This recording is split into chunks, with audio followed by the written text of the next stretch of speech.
Fala pessoal, tudo tranquilo? E aí galera? Então pessoal, eu vim tratar de um assunto aqui que tem causado um mal tremendo para a nossa sociedade e as pessoas estão realmente, literalmente se matando umas às outras devido ao lado ideológico político, essa polarização toda que está acontecendo na nossa sociedade.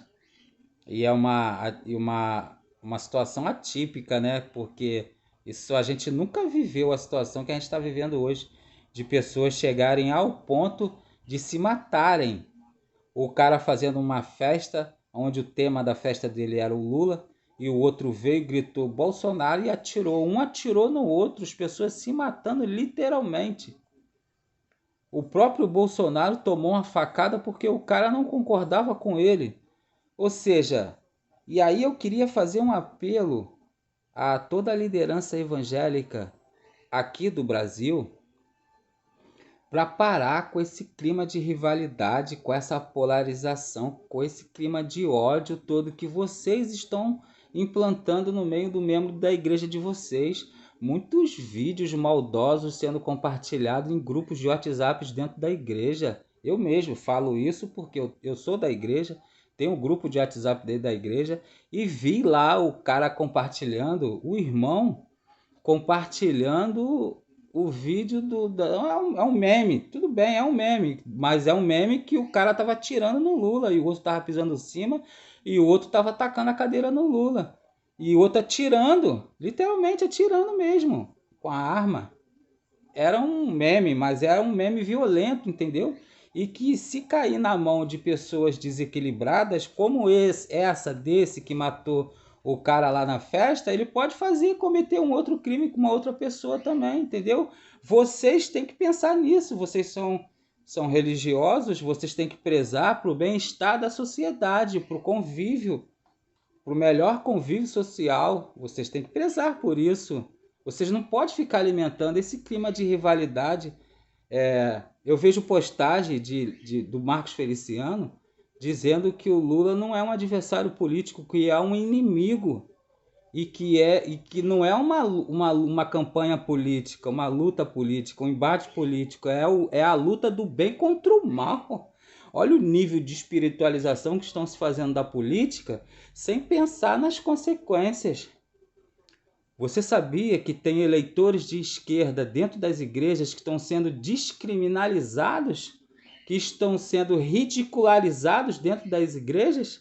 Por exemplo, tem pregações já de pastores aí dizendo que o eleitor de esquerda não pode tomar santa ceia porque ele está afastado da presença de Deus. Cara, olha que nível de absurdo. Agora você vê, o cara sai de uma vida de pecado, de droga, de bebida, de prostituição, entra para a igreja, faz uma força tremenda para estar servindo a Deus, porque ele tem uma opinião contrária do pastor dele, ele é taxado como uma pessoa que está afastado da presença de Deus, que não tem compromisso com Deus porque ele é de esquerda, um cara que renunciou à vida para fazer a vontade de Deus, e porque ele tem um pensamento diferente do líder dele, ele não tem compromisso com Deus. Que absurdo é esse, pastor? Pelo amor de Deus, para de fazer isso com as pessoas. As pessoas estão se desfazendo, as pessoas estão desfazendo amizades antigas, relacionamentos antigos de cumplicidade, de ajuda, de companheirismo, por causa de ideologia política e um ódio alimentado por vocês, pastores. Pelo amor de Deus, eu faço esse apelo. Para com esse clima de rivalidade, vamos buscar a união, porque o bem comum é direito de todos e é vontade de todos, pastor. O rico ele quer viver num país melhor, o pobre também quer viver num país melhor. O rico quer ser atendido num hospital de qualidade, o pobre quer ser atendido num hospital de qualidade, quer ser transportado num transporte público de qualidade, quer botar o seu filho numa escola de qualidade. Essas vontades é de todo mundo.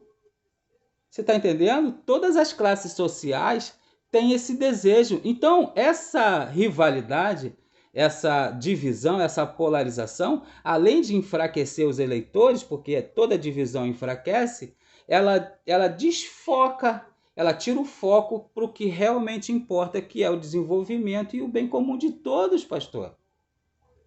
Então o irmão que está na tua igreja, que fez um sacrifício tremendo para renunciar à vida que levava, agora é pecador porque ele é de esquerda, pastor. Essa demonização que vocês fazem da esquerda, ela é injusta, sabe por quê? Porque ela generaliza. E toda generalização ela é burra. Porque existe mais pessoas em todos os segmentos da nossa sociedade, meu irmão. Na esquerda existe mais pessoas, na direita existe mais pessoas, no banco existe mais pessoas, no hospital, em todos os segmentos, em todo segmento da nossa sociedade existem pessoas boas e ruins. Não existe só pessoas ruins na esquerda. Essa demonização que vocês fazem com a esquerda, de generalizar e dizer que toda a esquerda faz a vontade de Satanás, é mentira. Por quê? Vocês lembram da PLC 122, que criminalizava a questão do aborto, e eles queriam colocar o ativismo LGBT? Queria colocar no Código Civil, queria criminalizar e colocar no Código Civil a questão da homofobia. E essa lei ela foi barrada, ela não passou. Todos nós sabemos dela. O pastor Silas Malafaia foi um dos principais combatentes dessa lei. Mas o que o pastor Silas Malafaia não fala é que alguns políticos de esquerda votaram contra essa lei. Alguns partidos de esquerda votaram contra essa lei. E é uma pauta genuinamente conservadora. Mas políticos de esquerda votou contra essa lei. Eu cito dois. Telmaro Mota, que era senador do PDT, e Lidberg Farias, do PT, que eram senadores na época, e votou contra essa lei. Só que o senhor falta com a verdade, esconde esse fato e demoniza toda a esquerda. Tem muita... Por exemplo, aborto. Nem todo político de esquerda é a favor do aborto. Muitos políticos de esquerda é contra o aborto. Muitos políticos de direita é contra o aborto. Muitos políticos de direita é a favor do aborto. Eu cito um religioso muito conhecido no Brasil que é a favor do aborto. E é de direita. O pastor o Bispo Macedo, da Igreja Universal, ele já deu declaração, tá aí na internet para todo mundo ver, que ele é a favor do aborto. E ele é de direita e ele é evangélico. Você está entendendo? Então é errado a generalização. Você não pode generalizar e dizer que toda a esquerda não presta. Você está entendendo? Você erra em fazer isso. Você erra em fazer, além de errar, você mente em dizer que o crente que é de esquerda não tem compromisso com Deus. Porque o critério dele de escolha de um político pode ser diferente do seu critério. Por exemplo, você quer que um político tenha os mesmos princípios e valores que você tem.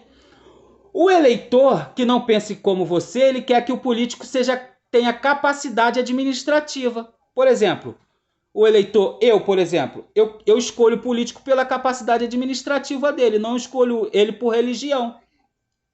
Porque do que adianta ele ser cheio de princípios e valores e o país ir de mal a pior? O que adianta ele ser cheio de princípios e valores e eu morar num bairro, toda vez que chove, aqui enche? O que adianta o político ser cheio de princípios e valores e aqui tem um monte de bueiro entupindo e o esgoto saindo para fora? Eu moro no bairro Nova Cidade, em Campo Grande, na zona oeste do Rio de Janeiro. Todos sabem que aqui no bairro acontece isso. A luz, quando o tempo fica muito quente, que as pessoas ligam o ar-condicionado, o transformador queima e falta luz. A luz é de péssima qualidade. A água é de péssima qualidade. O cheiro, o odor é horrível. Então, do que adianta ele ser cheio de princípios e valores e não resolver esses problemas? Eu quero um político que tenha capacidade administrativa que venha resolver esses problemas. Princípios e valores, eles deveriam ser inerentes ao ser humano. Princípios e valores dependem das minhas atitudes, não depende da atitude de político. Princípios e valores dependem do meu comportamento na sociedade, no meu trabalho. Princípios e valores dependem do meu comportamento com meus vizinhos, com a minha esposa, com os meus filhos. Para ter princípios e valores depende do meu comportamento, não depende de outra pessoa.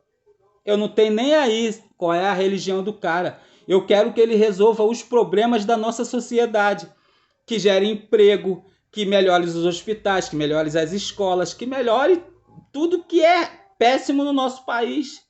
E deixa eu te falar uma coisa, pastor. Desenvolvimento deve ser pregado pelo Senhor, o bem comum de todos. O rico quer viver num país bom, o pobre também quer viver, tá bom?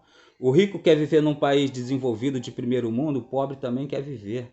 Todos nós temos as nossas vontades, os nossos desejos comuns com relação a desenvolvimento.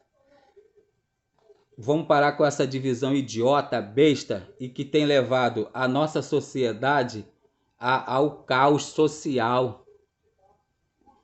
Para de mentir para o povo e espiritualizar a política nesse nível. Vocês estão espiritualizando a política para manipular o voto dos evangélicos, dizerem quem eles devem votar. Deixa eu falar uma coisa para vocês. Vocês são responsáveis pelo político que vocês indicam. Se depois, como o Pezão que foi colocado no púlpito da igreja de vocês, depois se descobriu que ele foi corrupto e ele foi preso, aí vocês vão querer se isentar da responsabilidade. Deixa eu falar. Uma vez que vocês indicam e faz campanha para um político, depois que ele se demonstra um corrupto, a responsabilidade é de vocês, porque vocês é que estão indicando. Vocês é que estão influenciando milhares de pessoas a votarem quem vocês querem que vote. Então a responsabilidade é de vocês. Não seria se vocês votassem de maneira individual, pessoal e secreta. Mas uma vez que vocês influenciam milhares de pessoas a eleger quem vocês querem que seja eleito, vocês são responsáveis pela tudo que aquele político fizer. Beleza? Então, galera, esse vídeo aí ficou um pouco grande, mas obrigado aí pela atenção de vocês. É o que eu queria deixar aí pro pessoal ter mais consciência e parar com essa briga, com essa guerra toda que não leva ninguém a nada e não leva o país a lugar nenhum. Valeu, galera!